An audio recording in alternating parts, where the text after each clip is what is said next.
Hello again! It's a new week, and that means that it's a new Fanfiction Friday. Fanfiction Friday is the hottest new series blowing up on YouTube. Oh my god! What is it?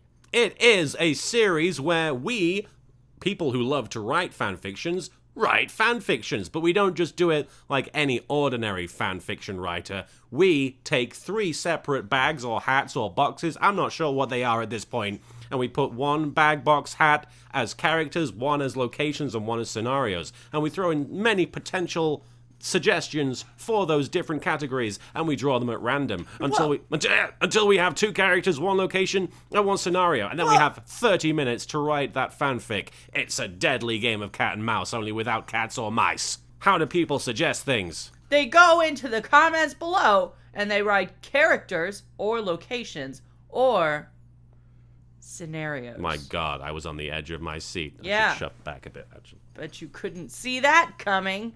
But anyway, if you want to try and help us shape these wonderful stories that we write, go down. Well, not right now. You gotta watch the video first. You can comment first. I know you do that. Yeah, people definitely do that. Which, shame on you, by the way. Please do suggest characters, locations, and scenarios for us, because we'd like to include you in the story as part of the creative process, and we will credit you. Well, not literally you, but you know. You.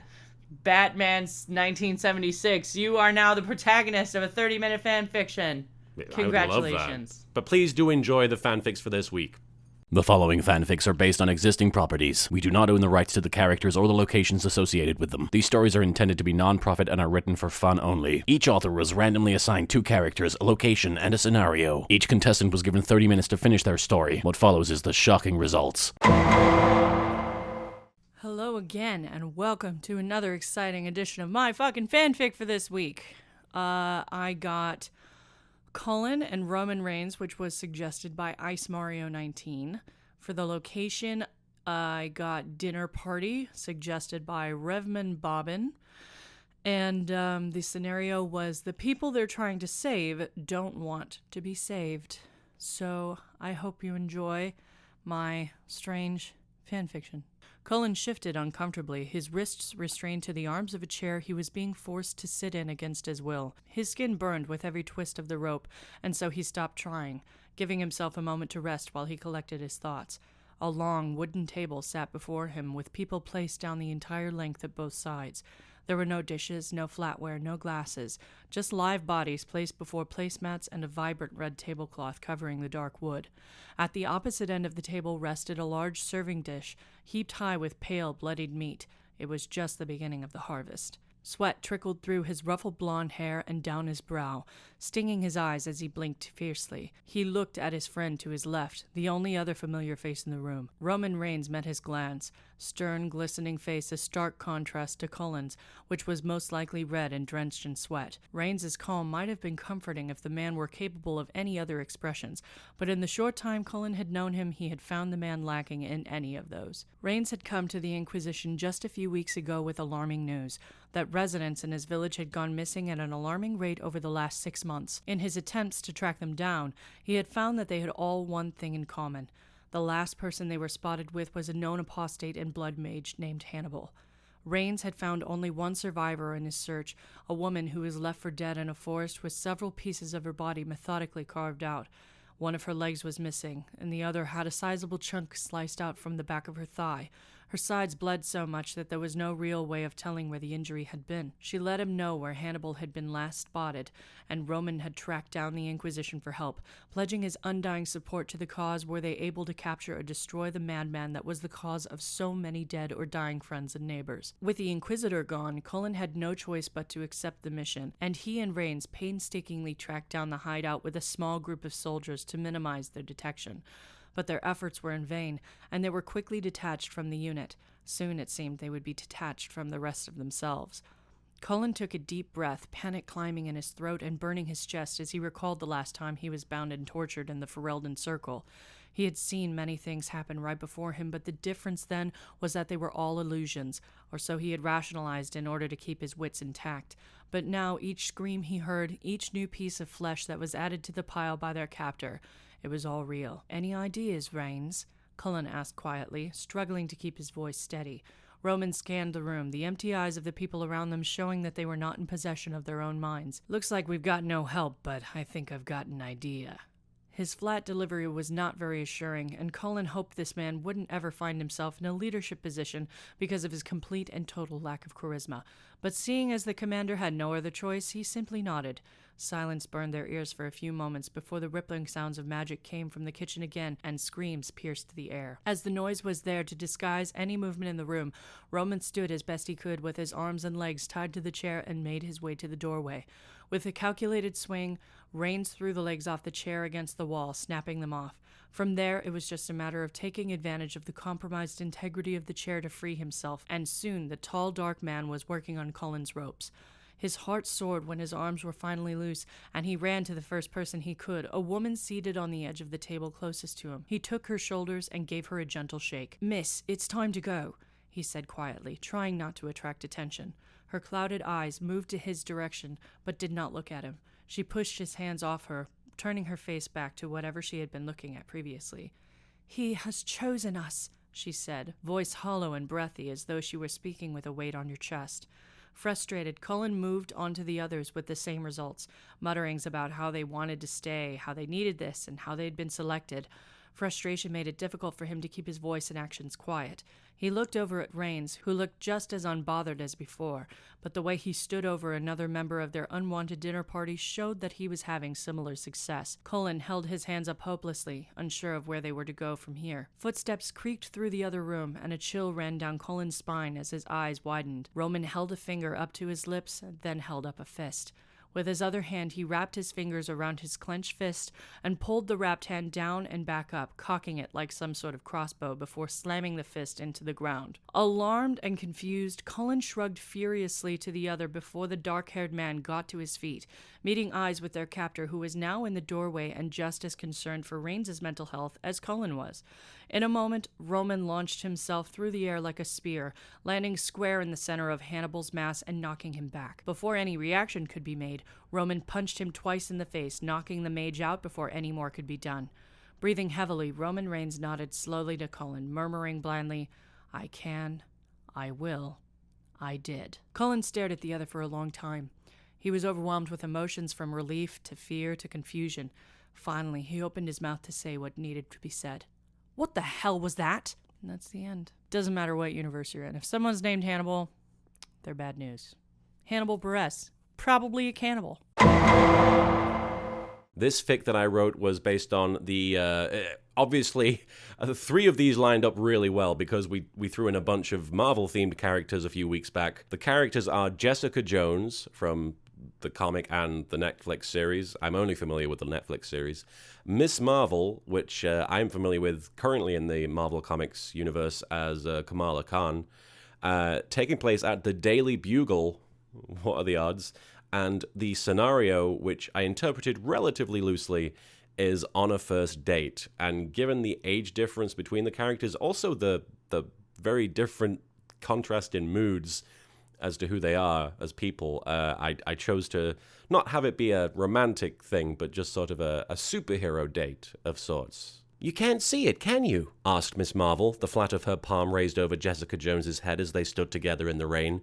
Storm drains gurgled loud enough to cover the similar noise Kamala's stomach was making. She had skipped lunch to make it here fast enough to help the Avengers fight off the latest Chitauri attempt to enslave humanity, and now she was suffering for it. Her enormous hand was acting as an umbrella, keeping them both bone dry.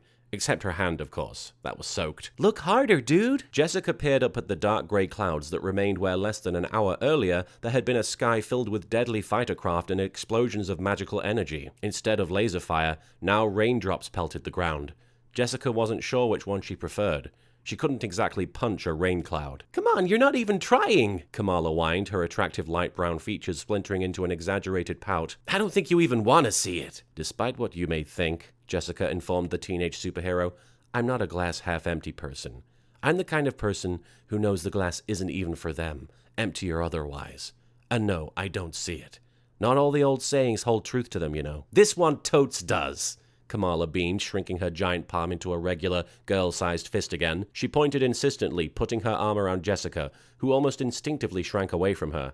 "Look, up there!" You see? Kamala's face was close enough to Jessica's that they may as well have been looking through the same pair of eyes. Jessica followed the arc of her finger, pretending to have more than a passing interest in whatever Kamala was talking about. The two of them had fought so hard to keep the Daily Bugle standing, Jessica acting as offense, while Kamala shielded her from any Chitauri slime that managed to break through. She'd seen brief glimpses of Iron Man and the new Captain America laying into the main attack force, and even that new Lady Thor had made a cameo appearance. Lady Thor. Or as the media insisted she be called, plain and simple Thor. Jessica didn't know whether to scoff or roll her eyes. I can't see a damn thing now. There's just too much rain, Jessica griped. Just make your damn hand grow or whatever. Embiggen, Miss Marvel corrected, her eyes never leaving the sky.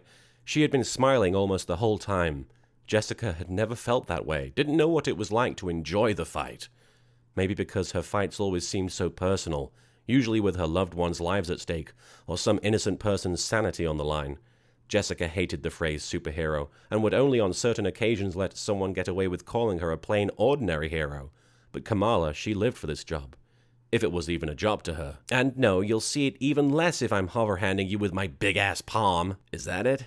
No, that's just the sun reflecting off the Daily Bugle sign. What little sun there is, Jessica sighed. She didn't want Miss Marvel to realize she enjoyed her company. It was good for her to see someone so thoroughly enamored with this, with saving the world, with saving anything. For Jessica, that kind of thing had lost its luster years ago, when people started dropping dead around her. Made things even more difficult when she decided most of it was her own damn fault. But seeing someone like Kamala fighting with a smile on her face, well, who's to say it didn't remind her a little of her old self? Her old, naive, idiotic self. I give up. We're superheroes. We don't do that, Miss Marvel reminded her softly, brushing the hair out of Jessica's eyes. I promise you it's up there if you keep looking. Whoa, this place is a mess, exclaimed Spider-Man from his perch on one of the few nearby streetlights that were still standing. He surveyed the carnage they'd caused in their defense of human civilization and clicked his tongue. I'd hate to be the guy to have to clean this up. Oh, shoot, Miss Marvel bit her lip and cringed. Are we supposed to do that? Nah, that's what S.H.I.E.L.D. is for. Spidey offered a supportive thumbs up. You girls looking for Chitauri survivors? There aren't any, Jessica said flatly. We made certain. But we are looking for something super important, Miss Marvel added, her grin embiggening almost all the way off her adorable face. Maybe you can help us. Spider-Man web-slinged across the street and landed spread-eagle on the side of the Daily Bugle, which to Kamala and Jessica's credit had remained largely untouched. What little had been damaged would no doubt be blamed almost entirely on the Avengers, and not on the massive armada that had threatened to leave only a crater where J. Jonah Jameson's prized printing presses used to be. Friendly neighborhood Spider-Man here to lend a hand. Or 8. Get it? 'Cause I'm a spider. Spiders have 8 legs. Jessica snarked. You know a lot of people with hands on their feet. I like her, Spidey told Miss Marvel. She's not afraid to call me out on my jokes. Most villains just let them slide, but her? She's all about the feedback. So what can I help you girls find? Miss Marvel and Jessica Jones exchanged a look. Then they both responded. The silver lining. Oh, Spidey shrugged. Is that all? Well, that's easy. Spider-Man half-crawled, half-leapt his way to the top of the Daily Bugle and piggybacked onto a nearby helicopter, slinging himself as high into the air as he could get. Jessica and Kamala watched as he flung wide spreads of his webbing toward the nearest batch of grey clouds, and Jessica felt Miss Marvel's fingers link with hers as they admired the young boy's handiwork.